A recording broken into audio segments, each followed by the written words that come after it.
اٹک jail کے قیدی number 804 Imran Ahmad Khan نیازی کے جرائم کی تفصیل ملاحظہ فرمائیں۔ پہلا جرم، جس ملک کی غریب لاچار عوام کے ہزاروں لوگ ماہانہ کینسر سے مر جاتے تھے، اس قوم کو چندہ جمع کر کر کے 3 کینسر اسپتال بنا کر دیے جہاں 70% لوگوں کا مفت علاج ہوتا ہے۔ جرم نمبر 2،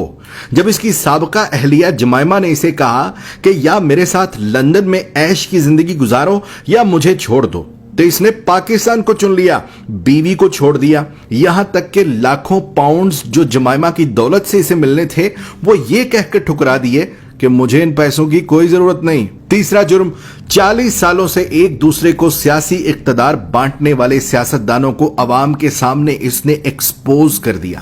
بچے کو سمجھ آ گئی کہ یہ لوگ عوام کو بے وقوف بنا کر باریاں لیتے رہے اور ملک کو تباہ و برباد کر دیا، اور جب اسے بار بار کہا گیا کہ تم بھی آؤ اسی نظام کا حصہ بن جاؤ، آؤ تیسری باری لیتے رہو، تو اس نے کھل کر انکار کر دیا کہ اس ملک و قوم کو لوٹنے والوں کے ساتھ اتحاد نہیں کروں گا۔ چوتھا جرم، اس نے اپنے اقتدار کے دوران مسلم دنیا کو اکٹھا کرنے کی جسارت کی، حرمت رسول صلی اللہ علیہ وآلہ وسلم کا مقدمہ عالمی برادری کے سامنے رکھ دیا اور دنیا کو مجبور کر دیا کہ وہ ہمارے نبی پاک صلی اللہ علیہ وآلہ وسلم کی شان میں گستاخی کرنے والوں کو پاگل قرار دیں، اور اس کی تو قرارداد بھی پاس کروا لی۔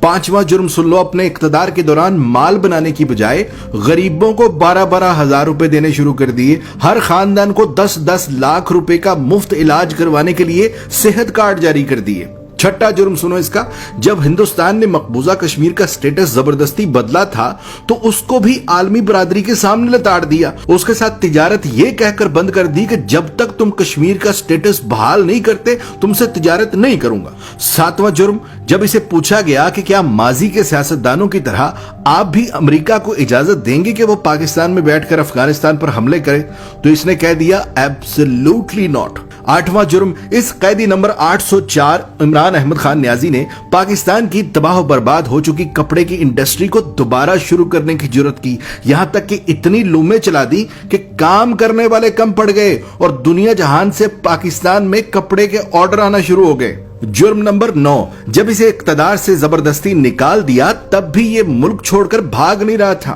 حالانکہ بار بار کہا گیا کہ چلے جاؤ یہاں سے ورنہ انجام برا ہوگا، مگر اس نے کہا کہ کوئی اپنا گھر بھی چھوڑ کر کہیں جاتا ہے اور پاکستان کو ہی اپنا جینا مرنا سمجھ لیا۔ 10واں جرم، جب اسے کہا گیا کہ باقی سیاستدانوں کی طرح تم بھی مغرب کو زمینی خدا مان لو، جان چھڑا لو اور ان کے آگے سر جھکا لو، تو اس نے نہ صرف خود انکار کر دیا بلکہ اپنی قوم کو بھی یہی سکھانے لگا کہ جھکنا صرف رب کے آگے ہے، کسی انسان کے آگے نہیں جھکنا۔ جرم نمبر 11، جہاں نئے سینما گھروں کی ضرورت تھی وہاں اس نے رحمت للعالمین اکیڈمی بنا دی، جہاں اسکولوں میں ڈانس ٹیچر، میوزک ٹیچر بھرتی کرنے تھے وہاں اس نے اسکولوں میں یکساں نصاب اور قرآن و حدیث کی کتابیں لازمی قرار دے دی۔ 12واں جرم سنو، اس نے غریب اور امیر کے لیے ایک جیسا انصاف مانگنا شروع کر دیا، کہنے لگا غریب کا بھی اتنا ہی حق ہے جتنا امیر کا ہے۔ جرم نمبر 13، PIA کا جو امریکہ میں روز ویلٹ ہوٹل ہم نے اب گروی رکھا ہے، یہ اسے 2 سال پہلے آزاد کروا کے قومی اثاثوں میں شمار کر رہا تھا۔ 14واں جرم سنو،